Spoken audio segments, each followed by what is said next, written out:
କାହାଣୀଟି ଗୋटे 2 ବର୍ଷର ଯୁବକଙ୍କୁ ନେଇ ଆରମ୍ଭ ହୁଏ। ରଥଯାତ୍ରା ପବିତ୍ର ସକାଳରେ ସେ ଉଠିଥାଏ।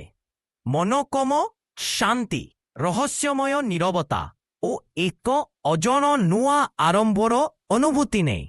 କିନ୍ତୁ ହୃଦୟ ଭିତରେ ଅନେକ ପ୍ରଶ୍ନ ପାକୁଆ ଯାଉଥାଏ।